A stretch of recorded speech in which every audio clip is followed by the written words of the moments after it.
Halo teman-teman, perkenalkan nama saya Fiorentina Delsa. Saya mahasiswa Fakultas Ilmu Kesehatan, Program Studi Sarjana Keperawatan Universitas Katolik Indonesia Santo Paulus Ruteng. Jadi teman-teman, di sini saya akan membahas mengenai anemia. Jadi yang pertama saya akan membahas tentang apa itu anemia. Oke teman-teman, jadi anemia adalah kondisi medis yang terjadi ketika jumlah sel darah merah atau kadar hemoglobin dalam darah berada di bawah normal. Oke, jadi sel darah merah juga berfungsi untuk membawa oksigen ke seluruh tubuh, dan ketika tubuh kekurangan sel darah merah yang sehat, organ dan jaringan tubuh tidak mendapatkan cukup oksigen untuk berfungsi dengan baik. Jadi hal ini dapat menyebabkan gejala seperti kelelahan, kelemahan, dan kesulitan untuk bernafas. Oke, kemudian di sini ada jenis-jenis anemia. Jadi yang pertama itu ada anemia defisiensi zat besi. Jadi anemia defisiensi zat besi adalah kekurangan zat besi yang diperlukan untuk produksi sel darah merah. Oke, jadi apabila kita kekurangan zat besi, maka produksi sel darah merah juga tidak dapat berjalan dengan baik. Yang kedua ada anemia defisiensi vitamin B12. Oke, anemia defisiensi vitamin 12 adalah kekurangan vitamin 12 yang penting untuk pembentukan sel darah merah. Oke, vitamin B12 adalah nutrisi yang berperan penting dalam membentuk sel darah merah. Jadi, vitamin 12 itu sangat penting untuk membentuk sel darah merah yang sehat. Kemudian ketiga ada anemia aplastik. Jadi anemia aplastik adalah gangguan pada sumsum tulang yang menyebabkan produksi sel darah merah tidak cukup.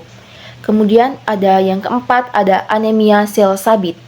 Jadi anemia sel sabit adalah kondisi genetik yang menyebabkan sel darah merah berbentuk abnormal. Yang kelima ada anemia hemolitik. Jadi anemia hemolitik adalah penghancuran sel darah merah yang lebih cepat dari produksi. Oke.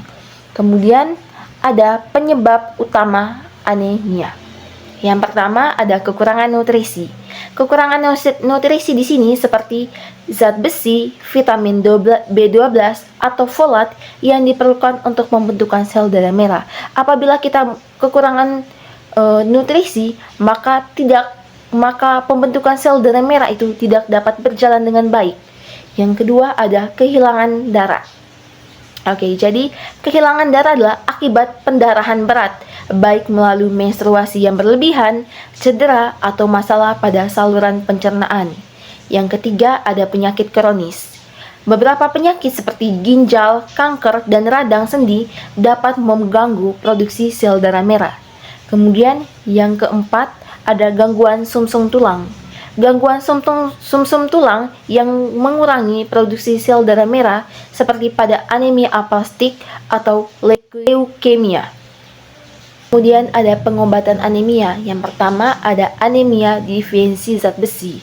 Jadi anemia defisiensi zat besi seperti yang sudah saya jelaskan tadi adalah suplemen zat besi dan perubahan pola makan. Misalnya daging merah dan bayam. Jadi penting ya untuk mengonsumsi daging merah dan bayam merah untuk membantu menjaga sel darah merah kita. Kemudian ada anemia sel sabit. Jadi anemia sel sabit itu manajemen nyeri, transfusi darah, atau kemungkinan transplantasi sumsum tulang. Kemudian ada anemia aplastik. Jadi anemia aplastik yaitu stimulasi sumsum tulang atau transplantasi sumsum tulang pada kasus berat. Kemudian adalah pengobatan umum. Jadi pengobatan umum ini tergantung pada penyebab yang mendasari. Pengobatan bisa mencakup obat-obatan, perubahan gaya hidup, atau prosedur medis lainnya. Kalau untuk mencakup obat-obatan seperti mungkin obat tablet tambah darah untuk membantu menjaga sel darah merah kita. Kemudian ada pencegahan anemia. Yang pertama ada perubahan pola makan. Perubahan pola makan ini sangat penting untuk cara mencegah anemia. Yang pasti pola makan adalah pastikan diet kaya zat besi, vitamin B12 dan folat. Kemudian ada pemeriksaan kesehatan rutin.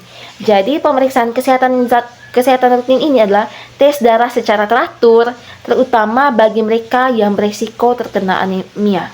Kemudian ada manajemen penyakit kronis. Di manajemen penyakit kronis ini adalah perawatan yang tepat untuk kondisi seperti penyakit ginjal atau diabetes. Oke. Sekian dan terima kasih. Jadi teman-teman, itu ada beberapa penjelasan yang sudah saya paparkan mengenai penyakit anemia. Oke, sekian dan terima kasih. Sampai jumpa.